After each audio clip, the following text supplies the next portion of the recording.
Assalamualaikum warahmatullahi wabarakatuh. Hai, ketemu lagi. Semoga selalu semangat belajar ya. Di video ini kita akan belajar mengenai adaptasi fisiologi tumbuhan. Nah, bagaimana tumbuhan melakukan adaptasi untuk menyesuaikan diri terhadap lingkungannya melalui metabolisme di dalam tubuhnya? Yuk kita simak melalui video ini. Di video sebelumnya, kita telah mempelajari bahwa makhluk hidup melakukan adaptasi. Adaptasi adalah kemampuan makhluk hidup untuk menyesuaikan diri terhadap lingkungannya. Nah, makhluk hidup melaksanakan adaptasi dengan tujuan untuk bertahan hidup ketika kondisi di lingkungan sekitarnya ekstrim, mencari makanan, atau mempertahankan diri dari pemangsanya. Nah, jenis adaptasi makhluk hidup ada 3. Ada adaptasi morfologi, yaitu dengan penyesuaian bentuk luar tubuhnya. Yang kedua ada adaptasi fisiologi, yaitu dengan menyesuaikan fungsi kerja organ dalam tubuhnya.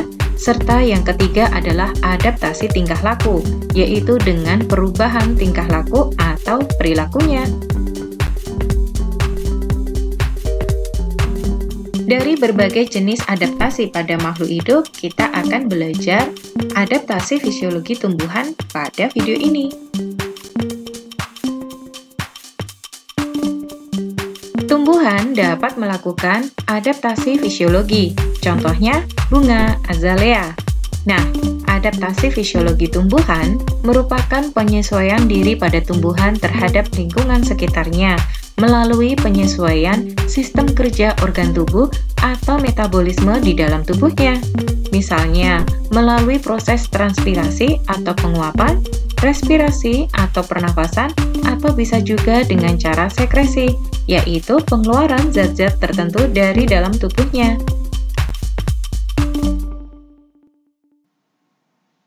Adaptasi fisiologi pohon bakau. Tumbuhan mangrove seperti bakau hidup di daerah pasang surut air laut. Akibatnya, tumbuhan tersebut harus melakukan adaptasi untuk mengurangi kelebihan garam yang masuk ke dalam tubuhnya.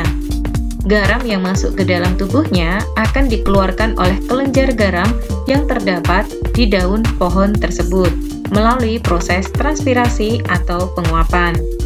Nah, kita bisa melihat bahwa di daun pohon bakau terdapat butir-butir garam hasil pengeluaran dari dalam tubuh pohon bakau.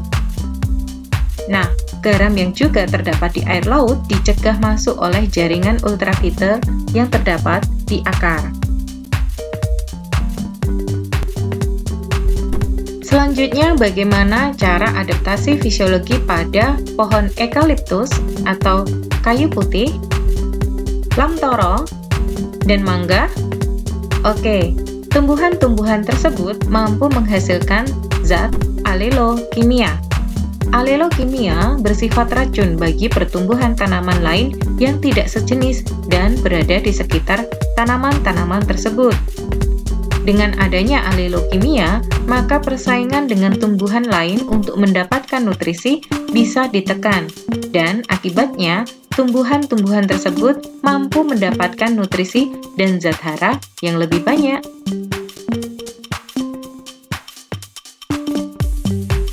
Adaptasi fisiologi pada bunga azalea. Tumbuhan bunga azalea mampu menghasilkan racun yang bernama granatoksin.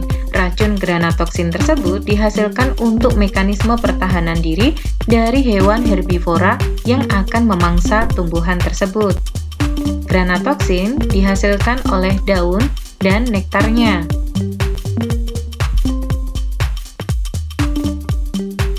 Tumbuhan berbunga cerah lainnya juga melakukan adaptasi fisiologi dengan cara menghasilkan nektar atau madu.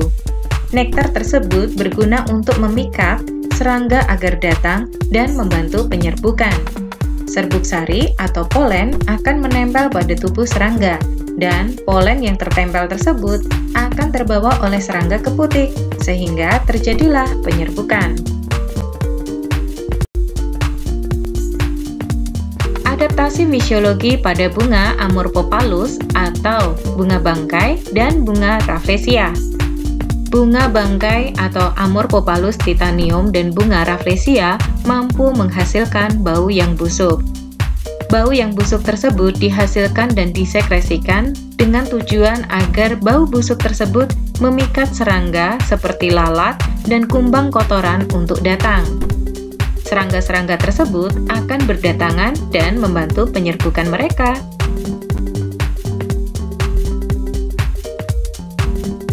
Adaptasi fisiologi pada pohon bergetah. Contoh pohon bergetah misalnya adalah pinus, karet, serta kamboja.